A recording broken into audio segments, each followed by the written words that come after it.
Welcome back everyone to another video. Today, we're going to focus on building drawers. So, if you're looking for a video that tells you how to professionally build drawers, don't watch this video. These drawers that we're building them out of the knowledge that I have, so they will be very good drawers. Not professional drawers, but we're building them with some good sanded pine, and yeah, let's get going. Rex pine? It's unnecessarily cold out today, but can't hear anything because he's got music on in the background, so it's like 30. Well, that's okay, but yesterday was like 70. So the next step that we're doing, now that we have these pieces cut for the front of the drawer and the back of or the sides of the drawer, we're going to be cutting a groove in with the table saw so that the 1/4-inch plywood we have fits as a base to the drawer. So that's what we're going to do.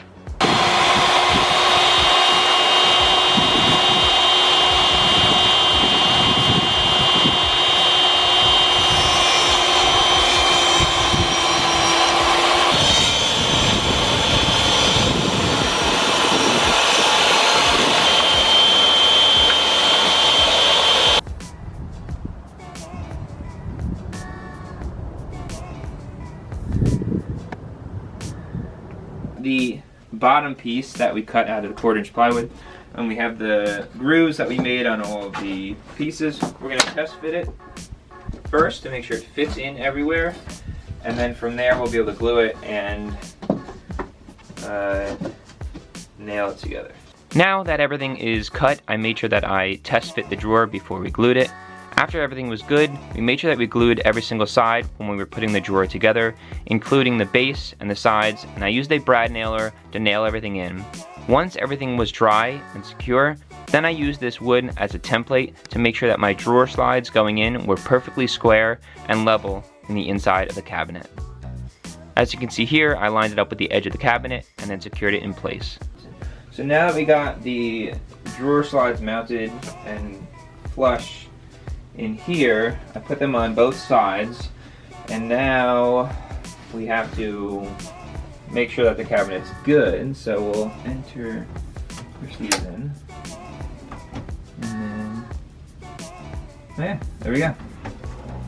Pull it out, and it should soft close. There we go, and it's flush. So that is drawer number 1. And now we just need to make 1, 2, 3, 4, 6, 7, 9 more.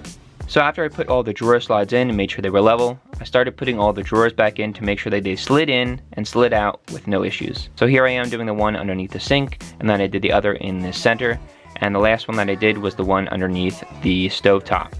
So we got that drawer in, and we can only do one because we have the drain coming down from the sink. We have these 3 drawers in, and then we have the drawer underneath the stove/oven.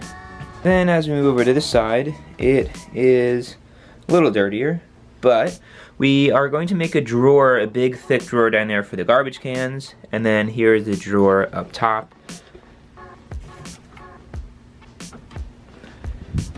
So here we have a piece that we cut for right underneath the sink. This will be attached without a drawer to this area right here, and that is because it is a false piece and it won't have to open with the drawer. So this piece will go here, it'll get tucked in to leave a nice smooth edge up top, and then the next board will attach and meet up and go to the side. Before I secure them onto the drawers themselves, I made sure that I brought them outside to sand them to make sure there was no rough edges and the boards were very smooth themselves. After they were sanded, I put a layer of this walnut stain on them on all sides and made sure that I allowed the stain to dry before I attached them to the fronts of the drawers. Now that we have these pieces stained and dried, we can start attaching them to the drawer fronts over here. So we'll attach this one up here and these 3 to see how they look. And to space them out, all I'm going to do is use this paint stirrer to put in between the face fronts of the drawers so that they're evenly spaced out.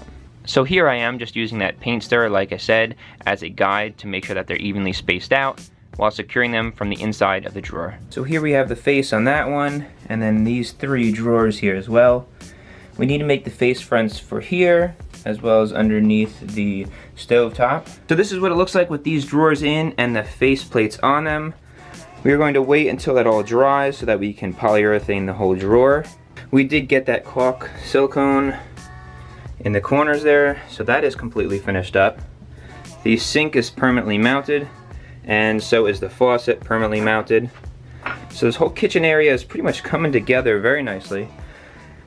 Like I said, this week I'll be working on finishing the faceplates for here as well as here. And then we do have these two pieces of wood here, which will be the coverings for the pantry. So I have to build the pantry drawer itself. And we need to get some more wood so we can build these 3 drawers out. And I have enough wood for the faceplates for them. If we move to the other side here, I have this drawer in, and this one is complete as well. So that one slides in very nicely. We have that one, and then we have the covering for that. So in here is going to be 2 garbage cans, or a recycling can and a garbage can, on a special drawer that pulls out, but it's gonna look like it's 2 cabinets, but it's not. And as you pull this out, it'll come as 1 unit with the 2 garbage cans behind it. There is still some cabinet hardware that I need to buy and some extra wood to make sure that I'm finishing all the fronts of the cabinets. We're just focusing on the lower cabinets right now. Most of them are going to be just drawers, but the upper cabinets need to be done as well. That'll be in a later time. Right now we're just focusing on all the drawers, the drawer slides, and then putting the hardware on that so we can open and close them, finishing them up so the lower cabinets up here in the bus are done. So with that said, I appreciate you guys watching, and I'll see you in the next video.